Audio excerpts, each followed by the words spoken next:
Hi, everyone, and welcome back to Airing Addictions. I'm the host, Dr. Romas, and again, I'm very happy that you're joining us, and you'll also be able to watch us on podcasts in the future. And today's guest is a very special guest for us. His name is Donnie Steiger, a gentleman who's been in recovery for over 3 decades now. And at the same time, he's an accomplished author, and we'll share some of his books with you as well. I asked Donnie to come on as a guest to share his experiences of what he went through, both the bad and the good, and what's he doing now. So, and with that in mind, Donnie, welcome to the show. Thank you. Thank you for having me. And as everybody knows, we do our show very casually. We chit-chat. Yeah. And so I'd like to first hear, why did you want to come on this show? You could have said no. Yeah, I could have said no. I don't know. I've always wanted to do something to help out Spectrum House, and I had spoke come for years, but other things started happening in my life. But I don't know. Just one day, I just decided I wanted to, send Spectrum House some information on the books and to see if they were interested in having them here, mm-hmm. or just anything that I could do to help out. Mm-hmm. And that's, I sent all my information, which I've done to quite a few different places, right. Newspapers and, but no other treatment facilities. But so and then I got a good response, and I'm really happy to be here, thrilled to be here. Well, like I said, I'm very thrilled to have you here with us. And one of the things that you just had said, Spectrum House. Oh, Spectrum. No. Yeah. And that's okay. That's okay, because let's start with Old that. School. Why was it called Spectrum? You're a graduate of Spectrum House, the residential. Yeah. Yes. And that's how many years ago now? That was 1984. I wasn't even born yet. That's amazing. That's basically when I was born too. My whole, the beginning.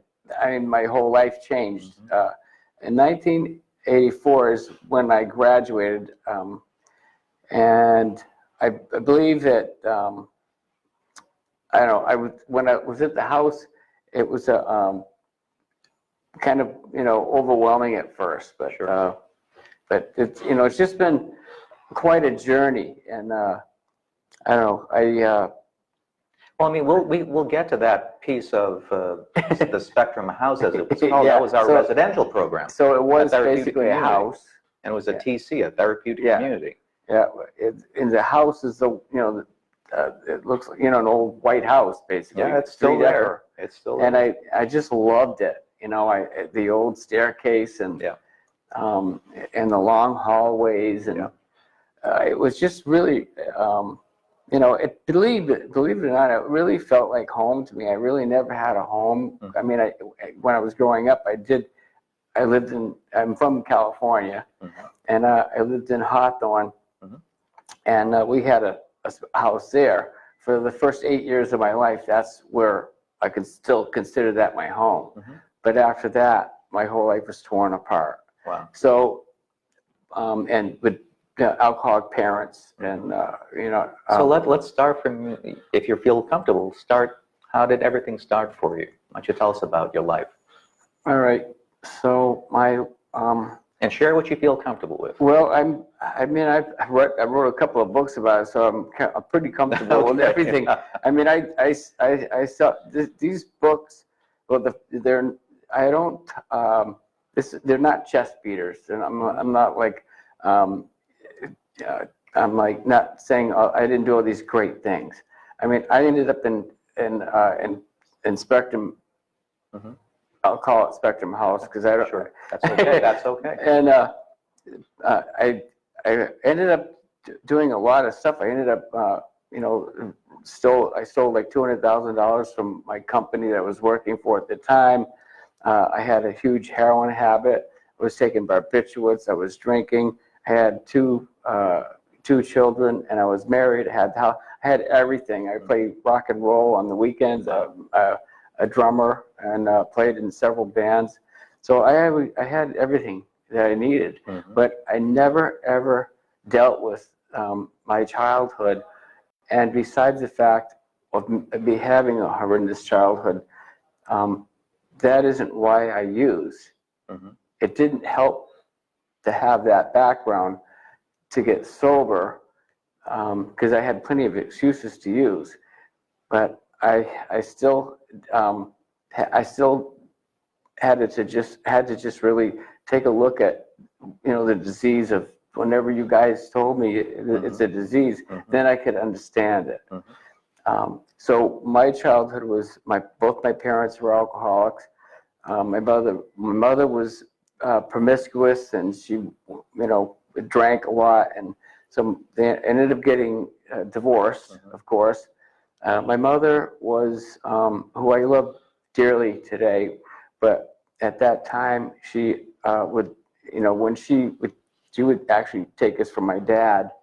My dad got custody of us, and she would drink a lot, and she would go out for weeks at a time and not come home. And my brother and my sister, she would leave us there with no food. So we basically had that. Plus school.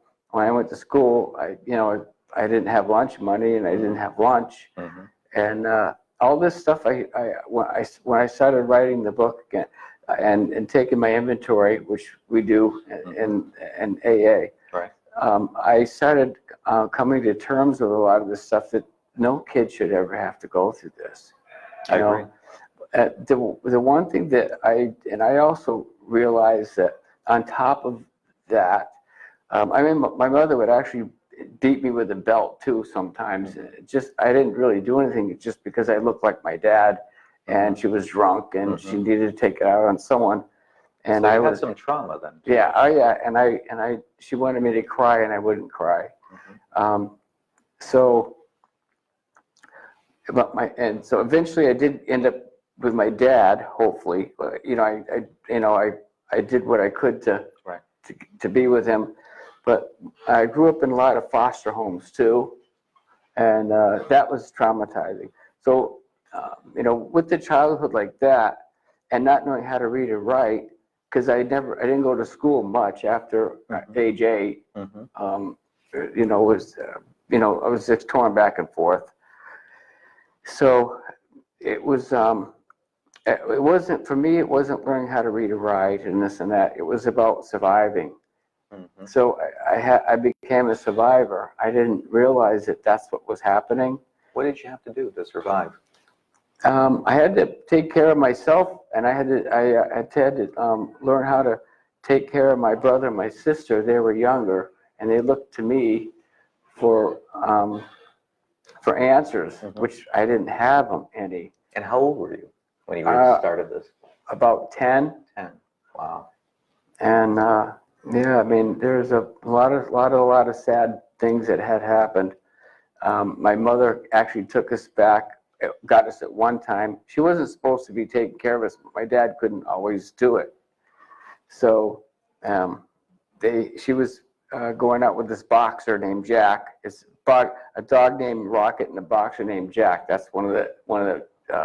It's my favorite chapter. It was the hardest. I want to. It was the hardest one to write, but it's your favorite. I just wanted to show the book to everyone. And do you want to talk about? Actually, I'll let you hold it. And you can talk about. Even the title. Where's the title from? The title? Oh, that's awesome that you asked that. The title, Suck Up the Purple Buttermilk, is, of course, my life was in turmoil as a child growing up. And I always felt inadequate and no self-esteem, always a new kid in school. And I really didn't feel good about myself whatsoever. So I got into, I'm from California, so we had gym, and at gym, we all, went out and did our stuff, whatever. So it was always hot. We went out and exercised, and then I didn't really have enough time to take a shower. So I was in this locker room with all these guys who were all, it really wasn't a happy situation. But so I ended up looking over, I'm like, what, some guys over there, how come those guys just stand around talking? Why aren't they taking gym? And what's going on with that? And the guy said, oh, those guys are in the track team. And I said, I think I'll go. How do I find out about that? So I asked, and I went to the coach, and he said, you can come on the track team, but you got to get a haircut. And I said, cut away. And this is what happened. So the first time I ran, we did like a 2.5 miler, and I was coming in like the last half miler, and it was a big field. And I was like probably the third from the, first. It was first, second, and third, and I was actually like third. And I didn't realize what was going on, but he came running across the field, and he was screaming with like spit coming out of his mouth and like, Steiger, Steiger, Steiger, suck up the purple buttermilk, suck it up, suck up the purple buttermilk. And like, okay, I must be doing something right. So I'm like, what does that mean? What does it mean? Well, actually, suck up purple is actually, believe it or not, in the Bible, it's a sign of royalty. Royalty, okay. And it's also a sign of transformation. Ah, okay. So, but I wish I had thought of that. Oh, I think I'll do this because it's a great idea. Right. But it wasn't. It was just because he used to yell at me, suck up, blah, blah, blah. So I've actually done some interviews with, drinking purple buttermilk. But so that's what happened. And I was actually, after I had finished this book, Suck Up the Purple Buttermilk. And that came out in the early 2000s, right? Yeah, 2002. And John Lynch, who is actually from Worcester, he was a pretty famous writer. He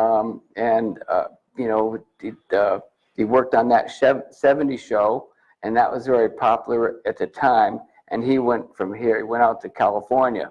So we used to talk all the time on the phone. And I said, John, I got this book. Because he heard me speaking once at an event, and he came over to me and said, Donnie, you need to write a book. And I'm like, no, everybody thinks they got a book. He said, no, really, I know that. He said, but you got to do this. So he convinced me to do it. He got me started with it. And then after I finished it, I called him. He was actually sitting on the set, that 70s show set, with his feet up, and he's like, yeah, what's up? And I said, I finished the book, John. And I said, I don't know what to call it, though. And he said, what was that your coach used to yell at you? And I said, suck up the purple buttermilk. And then it was complete silence for like 30 seconds, and that's when I knew it was Suck Up the Purple Buttermilk. That's a hell of a title. I know. I wish you could say, that it should have something about addiction on there, but no. I mean, I've had people buy it just because of the title. Well, I got to tell you, the title took me by. I like it, and it makes you want to say, what does that mean? And that's why I asked that. So purple and Suck Up the Purple Buttermilk actually means, to me, and if you read the book, you'll understand, it's getting rid of the bad stuff in my life and taking in all the good stuff. Because if you're going to transformation in that form, you really need to take in good stuff. Because I had so much going on in my life that was that I needed changing. I had to change the tapes that were in my brain. I was a heroin addict for on and off for a good 20 years. I drank all my life. I didn't know how to stay sober. So that's what it means to suck up the purple buttermilk. So that means suck all the good stuff and let go of the bad stuff. The bad stuff. Okay, so now that helps me out a lot, and I'm sure a lot of the folks now as well. Yeah. Can you walk me through the book as best you can? I mean, I know we only have an hour. I know, huh? But could you, in a synopsis, so give me some of the highlights? Well, I used to do drugs, and then I got sober. That's pretty good. I think we're done now. So it happened. Well, I was born very young. I like that too. Now, okay, now we're going in that direction. Are we? No, I was actually born a baby, and you know. I like that. You're on a roll. I know. So actually the book starts off with my dad holding me, and I was like 2 months old, and I started talking about what it was like for me growing up, and things were really great up until age 8. There's a picture in here in the book when I was like 5 months old, I think 6 months old, with my father and and his friend sitting next to me. I mean, and I had a frosted mug of beer, and I was guzzling that. So I guess it was my mother took a picture, and so after I got sober, I was going through all these old pictures. Went, holy crap! What I'm drinking, So, I went back, and my sponsor at the time, I said I wanted to do my inventory step, and I said, where do I start? And he says, well, start from from when you first started drinking, because that's usually how when our life becomes unmanageable. So when did you choose that photographic moment, or later on? That was later on, but when I was thinking back, I remembered that he said, think about when you first had your first drink. And I remember never ever not having a drink. To my recollection, I don't remember ever not drinking. Because you were that young. I like the taste of alcohol. I mean the beer, and I love the buzz. I mean, I couldn't even speak, and I knew that I liked that. Whatever that is, my dad had. I knew that's what because they had given me beer, obviously. My brother and my sister didn't have that, have the addiction. Okay. And so you got the disease, they didn't. Yeah. You had the same household. Yep. Wow. Both my parents were alcoholics too, and the disease can totally skip generations. Just like other diseases. And right? like 5 people in a family, one could have it. Well, just like we talk about this a lot, that people now understand finally that addiction is a disease, just like heart disease or other lung disease, any disease. Sure. Wow. And and I didn't understand that till I came to Spectrum. And when I went to the detox, because I actually did 5 detoxes before I could even understand that I had it. Even though I was sick and in detoxes, I still was in denial. I can't. I got to do. Just detoxing. I thought I was going to be okay, but every time I left, I got high. I was high within an hour. Okay. So I had no defense against the first drink or drug, and I had and back way in 1984, we actually could have a beer if we wanted, and so let me tell you, I don't know how many people died from that, but but you know what? This is going back a ways. And we talk about this a lot from a clinical standpoint. That was best practices back then. That's how things were done clinically. Yep. To go out, but go limit yourself. Okay, stop, and let's come back to the house. Yeah. Kind of thing. Self-control. Self-control. How'd that work out? Well, I didn't. I was Tom Crowley was awesome. I loved the guy. I used to talk to him all the time, and because he used to run. He was a runner. I loved running. I've done the Boston Marathon since I got sober, and I've done a lot of great things like that. Have a lot of fun, a lot of big accomplishments. That is, yeah. But I used to talk to him about. He was like the toughest person in the whole place, but I could relate to him because he ran. So I was talking to him. Where was I? The first part. We were talking about how'd that work out? Going out for drinks beer, and then coming back. So sometimes I like That's okay. We're hitting a lot of stuff. So this was really important. I was in Spectrum, and I was probably about I would say 7 to 8 months, maybe 9 months in. And how old were you? I was actually 33, I believe. And I had gotten in a lot of, I was doing better, and I was actually starting to work a little bit, and I had bought a set of drums, and I didn't get it okayed from Heydrich. And again, this is the therapeutic community we're talking about. Yeah, and they, because I'm a drummer, I like drums. I had sold my drums because I got strung out and sold everything I owned, and which is devastating. So I bought this set of drums for a few $100, and of course I put it on because I had to keep track of every penny, and I handed that in every week, and they checked it, and Heydrich, I put my book on the counter like that and ran upstairs, and I guess he picked it up and read it. And he yelled, "Steiger!" I'm like, "Oh no, he's seen it." He saw it. Yeah. So come down and you got to bring those back. You can't do this. You can't be going out and spending money. You have to get this okayed. Blah blah blah. So at that point, my wife at the time was using, and I couldn't go home, and I realized that I had nowhere to go. I wanted to stay sober. And I had to do what I had to do. So then I'm sitting in the room, and they gathered everyone in the living room, and we were sitting on the floor, and I was sitting on the floor. And he said, "Someone in the room that we need to talk about right now." And I'm like looking around, I wonder who that is.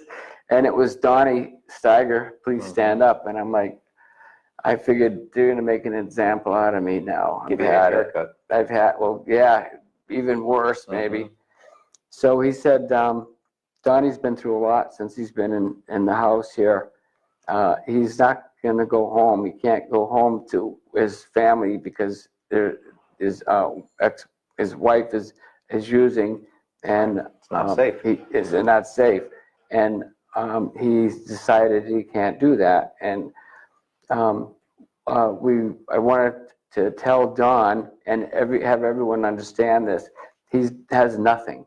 He has nothing in his life, and he bought a set of drums, and we're gonna tell you, Donnie, you keep those drums. Those are the only things that you have, and we want you to keep those drums. Wow, that just pulled me over right now. And he also said you can go out and have a beer. Because that was okay back then. That was okay. Yeah, and I said, I can't do that. And he said, "Sure you can. You've been almost a year now," he said. And I said, "No, I can't. I can't drink." And he said, "Well, why not?" And I said, "Every time I drink, I end up with a needle in my arm." And I've tried all this stuff. I've done just alcohol. Tried to do just the drugs, and every time I take anything that alters my perception of reality, I go right to my drug of choice, which was heroin. And you were already there a year? Yeah, that was something that I had to make a judgment call. Since I had gone through so much in my life to get to this point, to being sober, I wasn't going to jeopardize it. That was your moment. And I learned in there, I had to get honest with myself. And that was huge. Wow.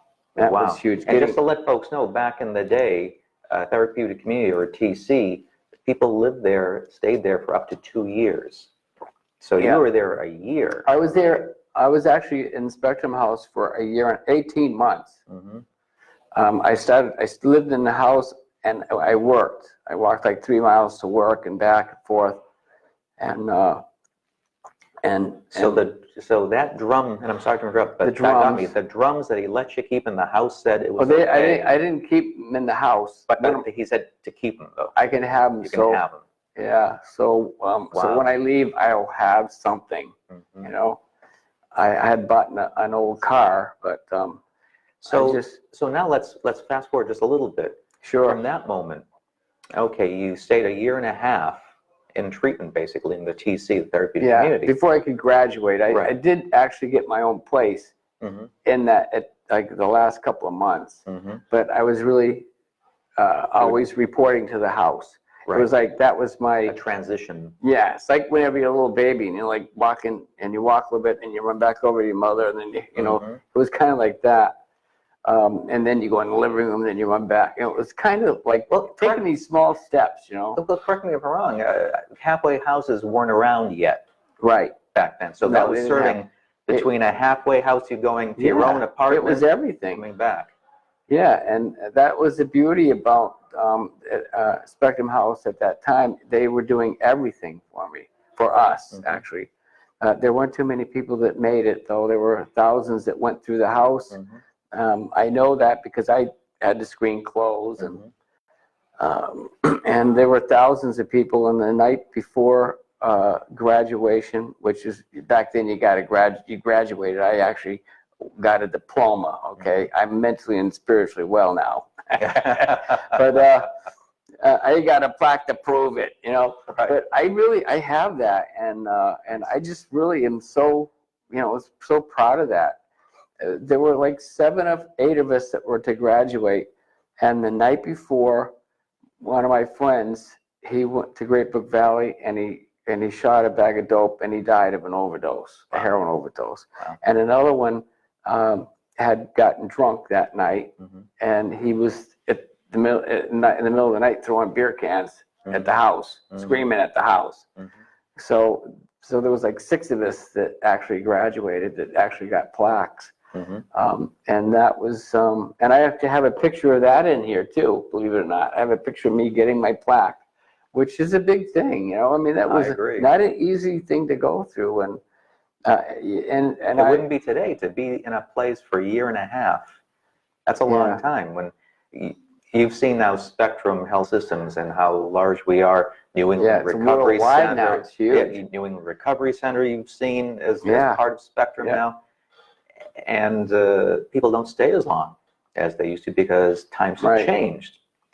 So when now you finally transitioned out, tell me more about your life. What happened there? I had transition from Spectrum House. I didn't go to you know, I don't really like to talk about Alcoholics Anonymous too much because it's we don't endorse nor oppose any outside causes. Right. But you know, this is a different type of program here we're on right now. This is recovery. We need to tell people. So I didn't have that. I had gone to meetings, but I didn't like the meetings because they talked about being active, and I had been through enough to understand that just was the trigger for me.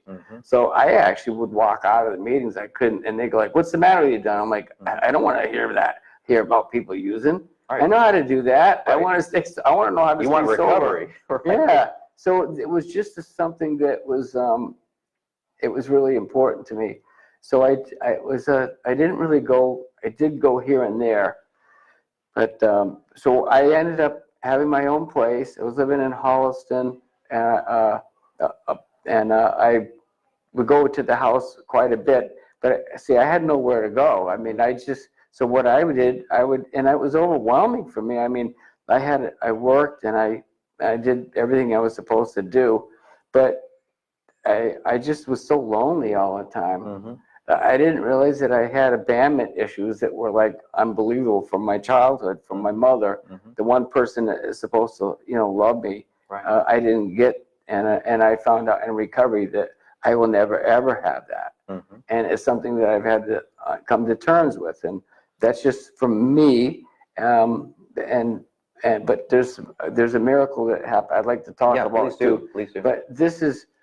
I finally did end up learning. I would eat by myself, but when I first came into Spectrum, I would when I was eating breakfast, tears would just pour down my face. I couldn't stop crying. It was just from all those years of all the pain and all the drugs that I did to stop myself from feeling anything. When I finally got into a safe environment, which was what every addict needs to get well, so they can actually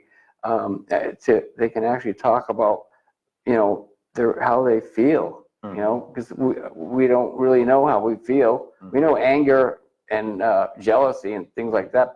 We don't know about you know, BAMID issues and triggers and traumas and no, you know, in AA, original AA, they don't want you to analyze that stuff. Right. They want to keep it simple, which I understand that. But of course, I'd like to complicate everything. So I had, and I would be so lonely. I would just couldn't wait to get out of work, and I would just pull up and just sit on the porch and bawl. I mean, I was like over 2 years sober, and I didn't know what else to do, you know. But this was, I was like, I would go home. That was my home. That's where because I felt safe, you know. So I'm almost overwhelmed talking about it right now. But well, let me then stop a little bit. Sure. A lot of folks, when they feel alone and stuff like that, that's a trigger to start using. Again, you didn't do that. No. You went to a safe place. Right. What made you go to the safe place, meaning the house? It was because people were around you that you felt safe with? I'm holding back tears right now. That's okay. It's where I grew up, you know. It's a place where, because I never felt safe anywhere growing up. For the first time in my life, and what changed my whole life perspective on recovery, it wasn't about the drugs. It was about the fact that I didn't trust anyone, because the people that were taking care of me, which we call children of alcoholics, we have parents that are alcoholics, they don't make good decisions. And as a child, we start making our own decisions, and we don't trust people. So most alcoholics and addicts that I know, practically every one of them have had this. So people come into treatment, they go, I don't trust people, or I don't trust women, or I don't trust men. But they don't realize that this is a trauma from their childhood. It doesn't mean that that's happening right now. It means that this is something that you learned that's not working in your life. In AA, we call that a defective character. And you can't find this stuff out unless you do your inventory. Don't be afraid to do that. It's not the boogeyman in the closet. It's like if you got a store and you got bad products and things are out of date, you got to get rid of them. That's right. And get new stuff. That's right. And yeah, I want to better my life. So where was I? Oh yes. And so I just realized that it was my home. It was like a magnet. It was actually my higher power too. That's nice to hear. And it was my higher power. It was proof that there's hope. You know, and This is what I want. I was people watching here. Yeah, when I was looking at the house when I came here today. Sorry. Have a drink of water. Yeah, I splashed my face. We have tissues too. That's so okay. When I came tonight, this afternoon, I pulled up and I looked and I seen the house, and doesn't look that great, but to me that's home. And even in my recovery, at times when I've had tough times, I would come up and just look at the house. And there's only one other house in my life that I looked like that when I was living in Hawthorne, California. That was the house of my childhood, which I do have a picture of that too. And actually, the Beach Boys were my neighbors, believe it or not. I did some history of the place, and I love the Beach Boys. I still surf, I still skateboard, believe it or not. And I played music and anyway, so they lived like a block or so from my house. So I knew they were from Hawthorne, Brian Wilson, and I checked it online and I went, holy crap, they were my neighbors, you know. And I actually borrowed a surfboard from, I think it was Dennis, but I didn't know they were the Beach Boys back then. I could hear them playing kind of surf music, you know, surf guitar stuff, but I didn't know who they were. I saw some pictures of you online, by the way, at the drums. Oh, really? Oh, yeah. Yeah. Yeah, I played in a lot of bands. So what I guess going back to the house thing was that's what I needed to do. It seemed that that's where I really learned, and like what I was trying to get, I was talking about the traumas and things and growing up. So and all these things, I was always in a lot of trouble, and this is really one of the most important things that had ever happened to me. I'm going to share that with you right now. Thank you. I was always getting a lot of trouble. I didn't trust people. My wife's mother had brought my 2 kids up to see me, and we spent a fantastic day. And that was one of the things I really loved about the program too. You could have your family come up and stuff. So I spent the day with my kids, and then they had to leave. And I was standing out front, and they were crying really, a lot because they didn't want. My son was 8, and my daughter was like 6 or 7, somewhere around there. Wow. And I remember them getting in the car, and they were crying so loud, and I could hear them crying as they were driving down out to Route 9, but then it didn't stop. It was like all of a sudden it was just it didn't go. It was like maybe it was still just like they were like down the street, still screaming. And then later on, I found out that they were so sick that they had to leave me. That they were actually throwing up in the car, and they were shaking, and it was yelling my name, and that was a day. I found out later that that's what was happening because I didn't know that. So that night, I went into the house, and there was a friend of mine named Raul, who I still stay in touch with today. He left the program, but he lives in Mexico. He's a really cool guy, and he actually left the program, but he's still sober today. He's one of the people. He didn't graduate, but he stays sober. Right. So I went upstairs, and he was on his knees, and he was speaking in Spanish. And I'm like, me coming in the room didn't stop him. I said, wonder what he's doing, to myself. And when he finished, I said, Raul, what is it you're doing? Because he wasn't going to get in trouble, and I was always. And things at that point in my life were really not that great. So I said, what were you doing?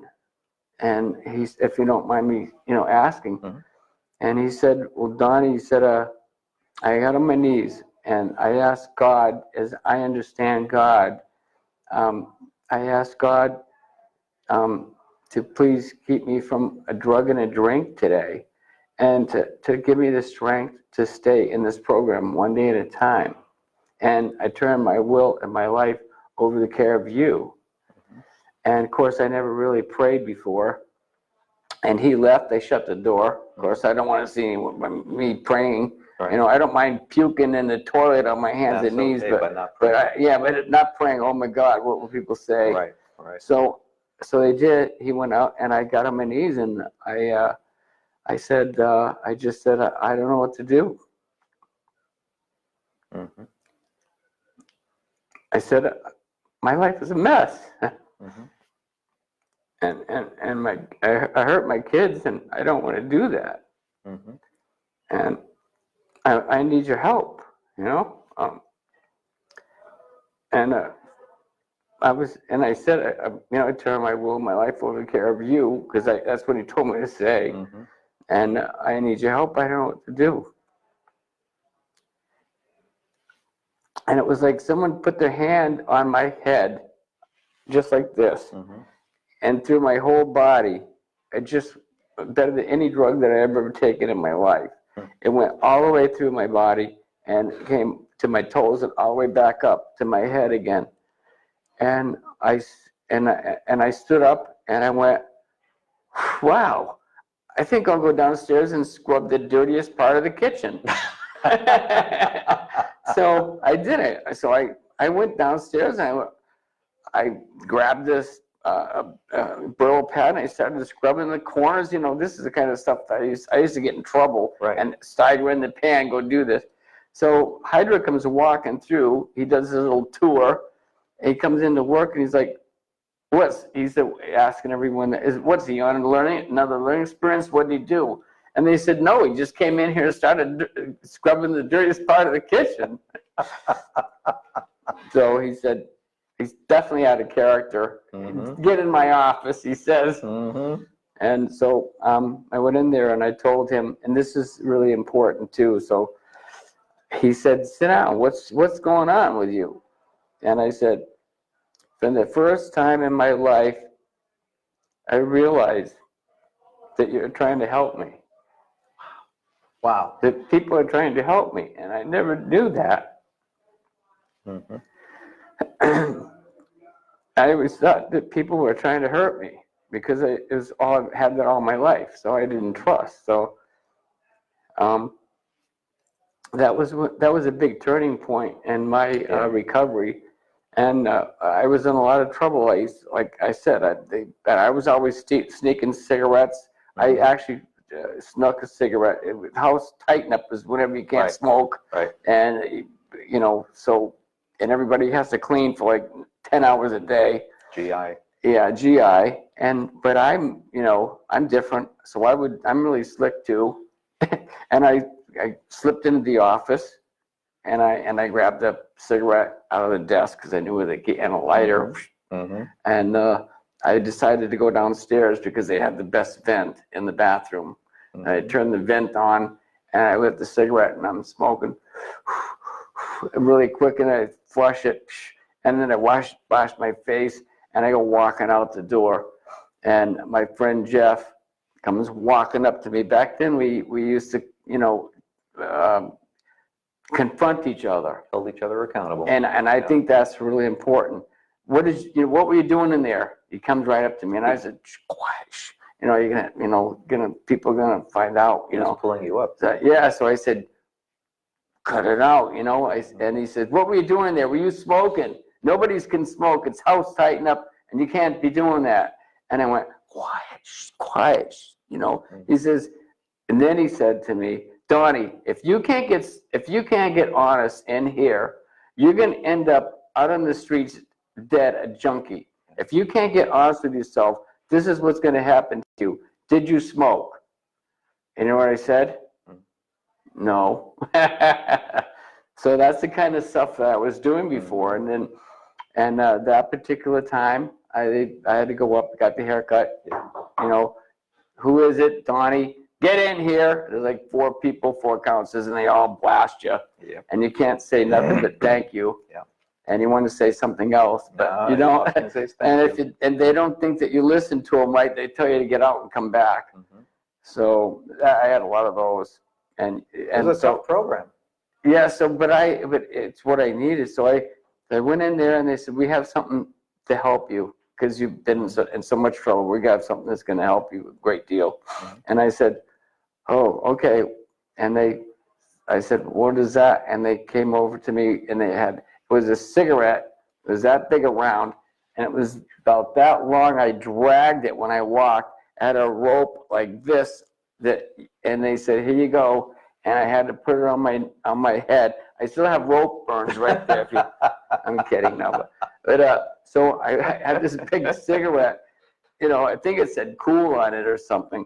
So and it looked exactly like a cigarette. And so I dragged this around, and they said, every time you come downstairs from downstairs, you got to keep this on. If you take it off, you're going to get another week to wear it. So, okay, so of course it's embarrassing. Right. And what do you think people said to me when I walked into a room? You want a cigarette? Donnie, have you smoked a cigarette today? And I'm like, no. Are you being honest? I'm like, yes. So, I mean, it's embarrassing but it's one of the things that I had to learn. Like we say in AA, we have defects of character. What was one of my defects? As a child, I lied, I manipulated, I stole, and that was part of my survival. And so that is something I needed to get rid of. So those are the kind of things that I didn't understand at the time, but I knew that something was, there was something that had to be done. And so I wore this thing for about like 9 days.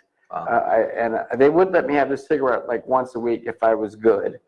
So and this meant that I had to like scrub the floor and wash pans. I couldn't go out and play volleyball. I noticed you got a volleyball out there, you know.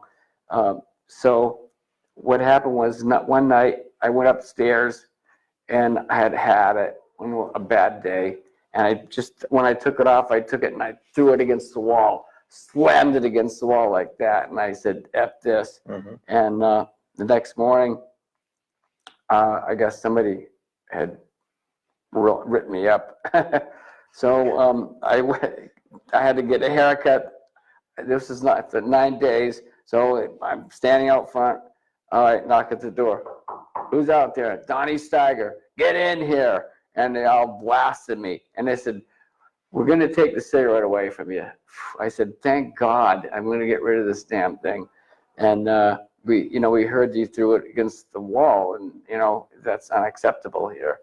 And they said, here, we got something for you. And they handed me this, they handed me this big sign. It was huge. It was like, those guys that they're on the picket lines. Sandwich board, yeah. Yeah, they actually laminated the thing so that I couldn't, because I'd probably get it wet so I could throw it away, Right. But it was laminated so I couldn't destroy it. And it had a rope, and they said, this is going to help you. And you need to wear this just like you wear the cigarette. And if you don't, then you're going to have to wear it longer. So what did it say? It said, I'll never forget this as long as I live. And this is really important too.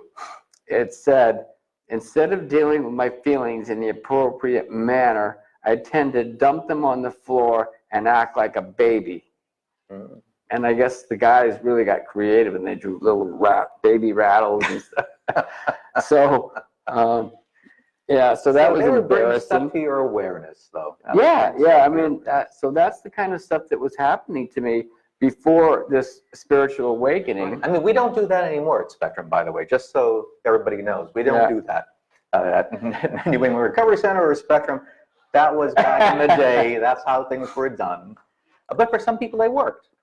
Well, I was definitely, and what they call the, I guess the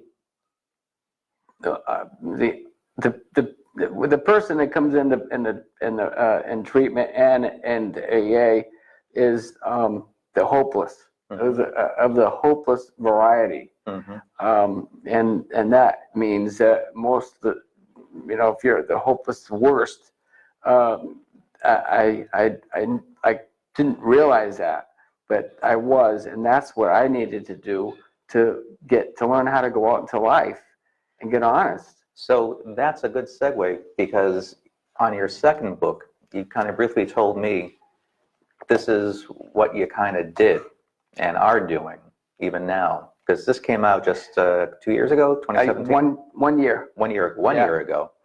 And Passion and the Fire, do you mind talking about this book? Sure.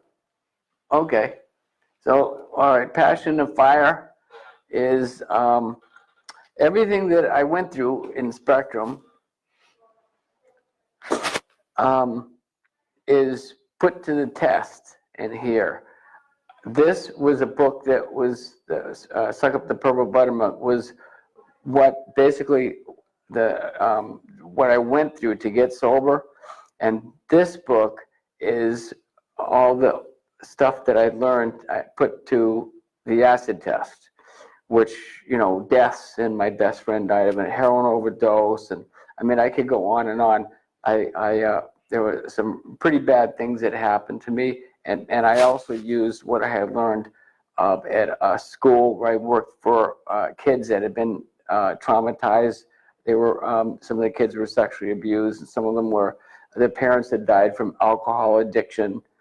I was the person that they called whenever something went wrong. And the counselors there, they didn't know how to deal with these kids. And I just happened to get the job there, and I related to the kids. So they would have these kids in 4-point restraints and screaming and biting, and I would get a call to go over, and I would just go, and he's on the floor screaming and yelling, and don't get near him, he'll bite you. And I said, Timmy, I asked what his name was, and of course, Tim. I said, Timmy, you gonna bite me? He said, no. I said, Timmy, you wanna go for a walk? And they're like, he can't go anywhere. He's acting out. He's throwing his toys all over the place, and he's screaming and yelling. And he bit Jim, and he's out of control. I said, if we go for a walk, are you gonna bite me, or are you gonna do anything bad? And he said, no. I said, you're being honest with that, right? And he said, yes. Okay, Donnie, yeah. So I said, let him up. We're going for a walk. And so anyway, we went for a walk, and I said, Timmy, tell me what happened. So we went, and I went to the kitchen, back of the kitchen. I got an ice cream for him, and we went over to the swing set, and we were swinging.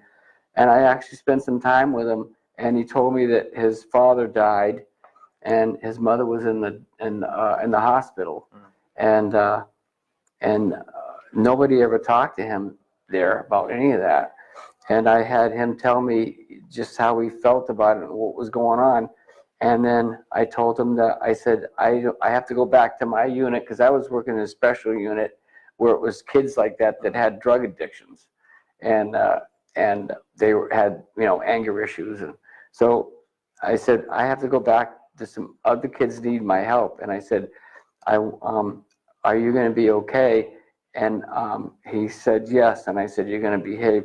And I said, listen, you got to remember, the counselors, they're pretty stressed out, and they don't really know how to deal with this. They're just trying to do their job. And I said, can you do the best you can to hang in there? And he said, yeah, sure, Donnie, I will. And it was like about a week after that, I was walking across the campus, and I heard some kid yell, see that man right there? That man saved my life. That man saved my life, Mom. It was his mother. Wow. That man saved my life. And I'm looking over, and I'm like, oh, it was Jimmy. And that's the biggest reward you could hear. Yeah, and come to find out, his mother was in a treatment facility. I think she might have even been in Spectrum. Mm-hmm. And she was doing well. She had got out of, staying sober. And she was picking up a kid. They were going to be going home in a few weeks, and she was coming to visit, and he did really well. And from what I know, they're still doing well. So these are the kind of things that I went through. But there's some things that I don't really feel comfortable about sharing. And that's okay. But if you read this book, there are so many things that I've helped with people that in that manner. So I put it all to the test. And well, I think because we have the books, and they're available. They're on Amazon. Amazon.com, yeah. So please feel free to take a look at them. I think you already shared so much and inspired already so many folks that a couple of things that takeaways for me. How's that? From hopelessness to hope, and then recovery. You can get recovery like you did. You have to want it. You have to want it. You have to work for it. And this, you didn't mention, one of the things, when you came to Spectrum years and years and years ago, you said you couldn't read or write. Right. You're an author now. Yeah, and that's another miracle. I didn't get a GED, but Spectrum started me out with my reading and writing. And this is really cool too. The very first book that I read with one of the people in the house helped me. I read Jonathan Livingston Seagull was the very first book that I read. Classic. And he helped me go through it, but it was the first book that I read completely. And it was such an awesome story about the, you know, the Yep. bird that was flying, and it was just really great. So I never really thought that I would do this, but Well, my hope is, Donnie, and if you can, we'd appreciate it if you can come back on the show in the future sometime. sure, Continue I won't have to talking. wear the cigarette or anything. You don't have to wear the cigarette, no sandwich signs. board, no signs, just bring your happy self, that's it. And then we can chit-chat some more and inspire more people into recovery. Yeah.